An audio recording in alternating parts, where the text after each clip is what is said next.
Egunon, hemen zaudeten guztioi, egunon streamingetik ikusten izatenei, eta mila esker Euskaliti gonbidapen honegatik. Uste dut oso interesgarria dela euskara bultzatzeko edo lantzeko gai arrakastatsuak konpartitzea, ze denok ikasteko gaude. Guk IZFEGera, Informatika Zerbitzuen Foru Elkartea Aldundiaren erakunde bada. Eta, gaurko ekitaldian kontatuko duguna da nor garen, zer lortu nahi dugun, zer den berbasarea, berbasarea da gu daukagun ekimen bat, berbasarea IZFEN nola praktikan jarri dugun, eta atera ditugun ondoriok oso positiboa direla uste dutena.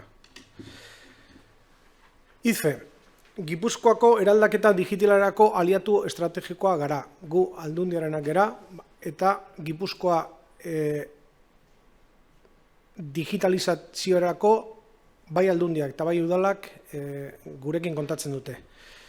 Gu IKT teknologian murgilduta den enpresa bat gera, Foru Aldundiari, Gipuzkoako udalerriei eta sektore publiko osoari zerbitzu ematen diogu. Eta Gipuzkoa jarritako erronkan artean lurralde adimentsua izatea da. Eta beste erronka bat, Aldundiak beretzat hartu duena, da berdintasuna, hizkuntzaren berdintasuna. Eta orduan, 5 erronkatatik Aldundiarena bat da berdintasuna. Guk IZFEN plan estrategikoan ere sartuta daukagu gure erronka bat berdintasuna hizkuntzetan. Beraz, gure bezeroekin, eta beraiek eskatuta, bai udaletan eta bai Aldundian, bezeroak eskatzen digute beraiekin harremanak euskaraz egitea eta gure barneratuta daukagu. 150, 160 langile gera, teknologikoak, eta beti da teknologia arloan zailagoa dela euskaraz lan egitea, hori gezurtatu nahi dugu, beste edozein arloan bezala oso horreza da. Zer lortu nahi dugu? Lehen esan dugu, hizkuntza berdintasuna, Aldundiak planteatu duna beretzat guk ere hizkuntza berdintasuna barruan, helburua da euskaraz lan egitea. Kanpoko naiz barruko jardueretan. Kanpoko jardueretan badire bai Aldundian eta bai udaletan bezeroak euskara hutzean gurekin lan egin nahi dutela, eta horiek betetzen dugu, eta besteekin bi hizkuntzetan egiten dugula. Guk nahi dugu ez bakarrik bezeroekin, baizik eta gure enpresa osoan, gure artean hizkuntza euskara erabilia. Horretarako gehiengoak izango duzute, baina guk euskara plana daukagu, ekimen pila batekin. Kontratazioak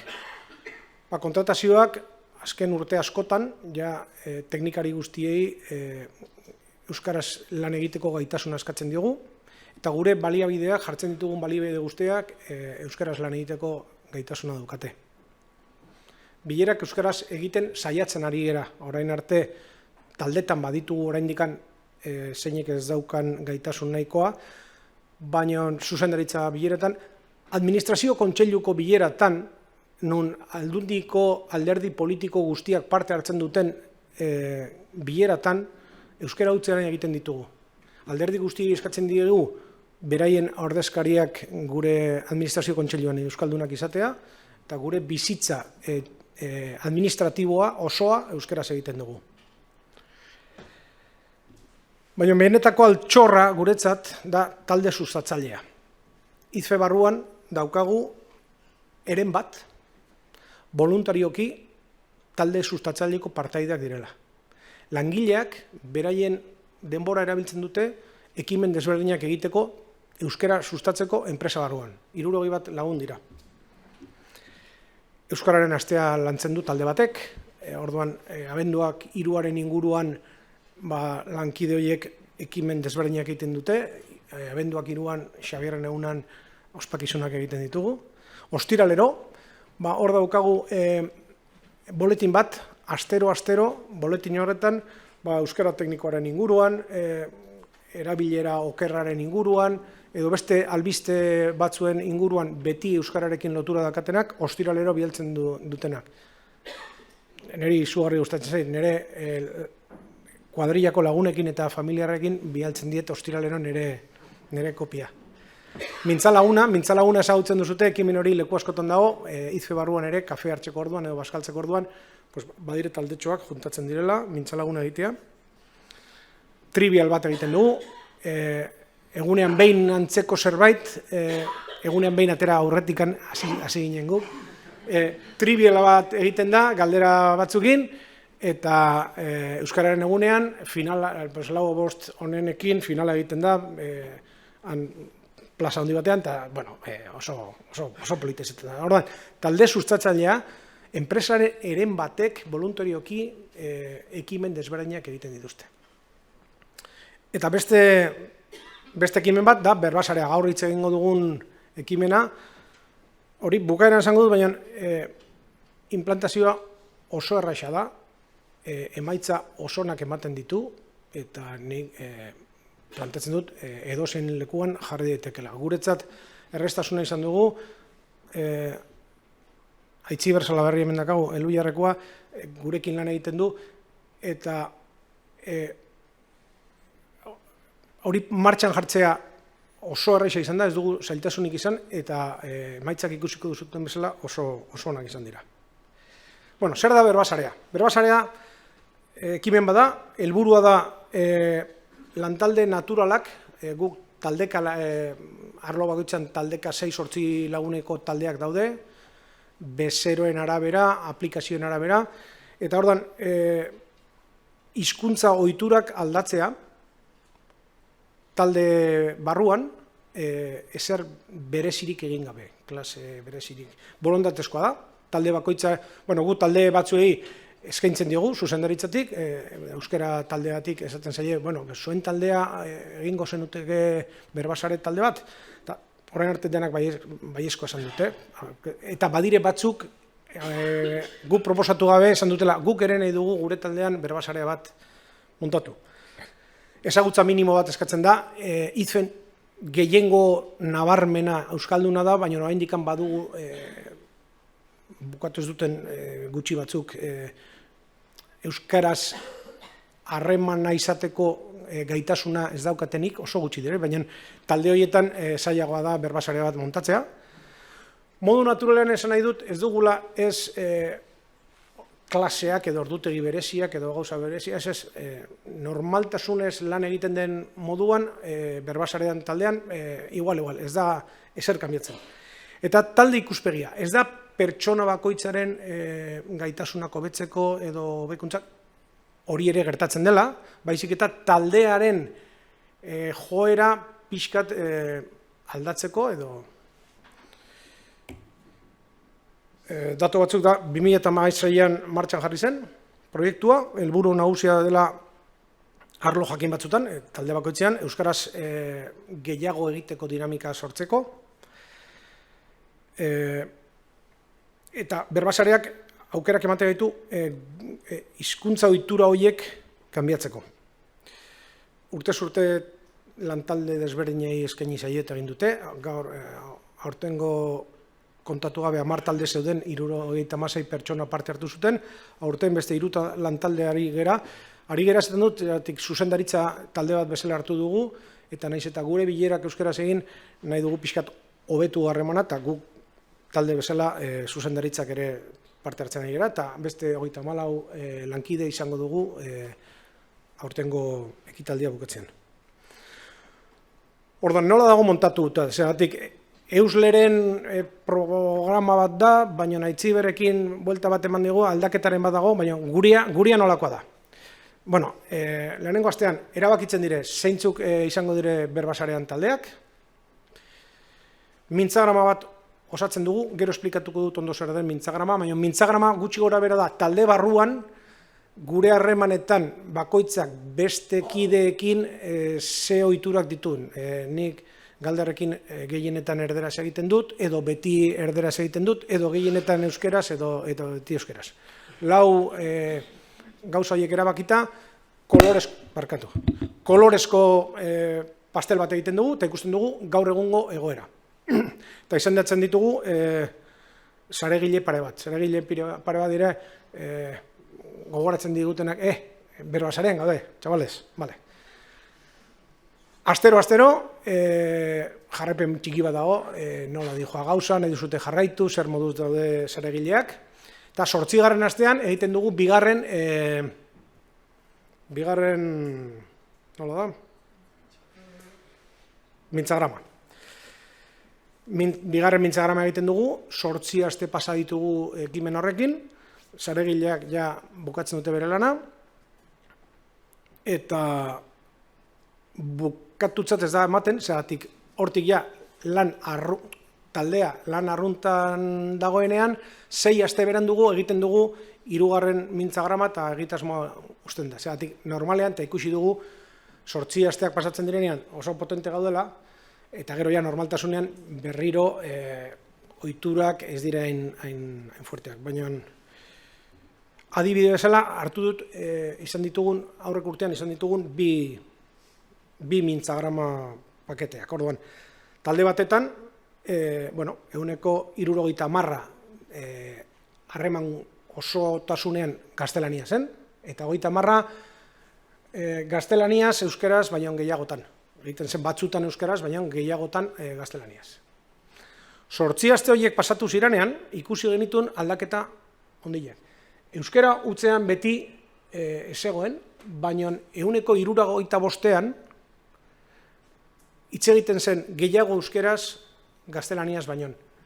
Eta ez dakit zen numero den hori, 18an 2 hizkuntzetan. Eta hemen ikusten da norbaitek zailtasunak zeukala, eta horrendikan 19-20 bat berekin harremanak beti gaztelania zirela. Hori, talde batzutan badago norbaitek ulermena daukala, baina zailtasunak hitz egiteko normalean pertsona horiekin zailago da aldatzea. Baina 6 aste beranduago, 14. astean, ikusi genuen, jaitsi da, 22 euskera gaztelania baino gehiago hizkuntza dena, baina euskeraz eta gaztelaniaz, naiz eta gaztelaniaz gehiago izan, 155. Eta gaztelania hutsan jarraitzen dugu 122an edo, hor pertsona batek zailtasuna daukanean zaila da ohitura horiek kanbiatzea. Eta aurreko urteko beste bat, hasierako datuak antzekoak, okerrago, 180 gaztelania hutsean zen, eta 120an egiten zuten noizbehinka euskeraz. Talde horrekin, hor denak bai ziren euskaldunak, 8 aste pasatzean aldaketa brutal. Talde horretan ja ez duzu gaztelania entzuten inoiz. Eta lehen esunun inoiz entzuten euskeraz. 187, ia 90 euskera utzean egiten dute beraien artean. Eta 13 zen, gehiagotan euskeraz noizbehinka erderaz egiten zutena. 6 aste geroago, ja ekimena bukatutzat ematen dugunean, 90 hori, 70 jatsi da, baina talde horretan, pasillo horretatik pasatzen zenean, gozada bada. Osea, nik Irundarra naiz, euskera gutxi entzuten dut, baina Donostian, baina asko gehiago entzuten da, IFE barruan, pasillotan, kafegelan, ni honekin oso... Ekimena martxan jartzeko erresa, eta guztioi izaten zaitzuzet, zuen enpresan jartzea oso erresa dela. Orduan, parte hartzaileak eman dituzten balorazioak orain bideo txiki bat jarriko dugu, esaten dute, talde batzuk zailtasunak izan dituzte, euskaldun berriak ere baditugu, eta horiek kosta egiten zaien, baina oso positiboa hartu dute denak. Eroso sentitu direla, ez da esan ezer zailtasun handiekin, eta euskeraz lan egiteko satisfakzioa. Arlo teknikoan, batez ere sistemasekoak eta hor ematen du, hor, el mundo de los bit ezin dela euskera egin. Beste edozein lekuan baino hobeto. Eta hori satisfakzio bat eman du pertsonei. Ikusi dugu, euskara egiteko gaitasuna maginun arlo batzuetan, baina betiko ohiturak atzera egiten zigutela, eta, lotza gainditzeko balio izan dula. Gure bezeroak esan duten bezala, udal askotan euskera utzean eskatzen digute harremanak, eta aldundian ere leku askotan euskera utzean, horrelako ekimenak asko balio izan diet, lotza edo beldur hori galtzeko, eta bezeroekin txukun egoteko. Eta, nik esplikatu baino hobeto zein diren ondorioak daukagu bideo txiki bat. Nik urte eskasa matizen, eta euskararen alde diren ekimen guztiak oso interesgarriak eta politak egitu zaizkit. Horien artean berbasaria ekimena egiten egera, eta azkematen da, taldean lankideen artean euskararen erabilera sustatzea. Eta, bueno, erronka handiena iruditu zait, lakide batzuekin dugun ohitura beste hizkuntzaten hitz egitearena, hori euskarara aldatzea. Gure lantaldean harrera oso ona izan du, batez ere gure lantaldean 8 lagun gea, eta 8 lagunetatik 2 joera dakai erderaz hitz egiteko, baina badaki euskeraz. Eta hasieran hartzen den hizkuntza beraiekiko erderaz izan da, batekin bai zailagoa da euskeraz hitz egitea, baina bestearekin asko hitz egiten dut eta beti erderaz egin dut, eta bai da aukera ona euskeraz hitz egiten hasteko. Nik uste dut Berbasarea proiektua oso esperientzia ona delako euskara ikaste ari garen ontzat. Gure inguruan baditugu jendea oso ondo dakiten euskeraz, baina ohituragatik edo haiek badakitelako guri asko kostatzen zaigula euskeraz hitz egitea, gurekin erderaz hitz egiten dugu. Eta gainera, euskara ikasten ari garenok asko, lotxa asko ematen zaigu akatsak egitea. Orduan, hemengo jendearekin guretzat oso errazagoa da berarekin hitz egitea. Eta gainera, euskaltegian ez da lan egin handirik hiztegi teknikoarekin. Eta hemen aukera hori daukagu hori erabiltzeko eta gero gure bezeroarekin hitz egiteko edo gure proiektuak azaltzeko. Bueno, hau da, bigarren aldia gure lantaldean parte hartuko dugula, eta nolabait ikusten dut, iruditzen zait pixka dela euskaraldia bezalakoa, ez? Eta euskaldun berria zarenean, beti gehiago kostatzen zaizu euskaraz hitz egitea, eta nolabait behartzen edo hobeto esan da bultzatzen zaitu euskaraz erabiltzera, eta nik uste positiboa dela, nahiz eta batzutan gainera egiten badezu presiorik gabe, nik esaterako arazoren badaukat, baldin badaukat, zerbait teknikoa esaten, arazorik gabe pasatzen naiz gazteleraz esateko, eta hor eroson sentitzen naiz eta euskaldun berri izan. Hau egiten dut nire langileekin, ize osoan egiteko oso niretzat oso positiboa da. Kafe hartzen denean edo bestu departamentora joaten denean, joku honetan baita ere egoten dute, eta orduan niretzat oso positiboa da. Barnetegi oso handia da hemen izen euskeraz ikasteko. Batez ere gure gaiak dira teknikoak nahiko oso ondo moldatzen eta nik pentsatzen nuna, baina askoz ez hobeto izaten nahi da. Eta nik uste zentzu horretan positiboa dela eta funtzionatuko dela.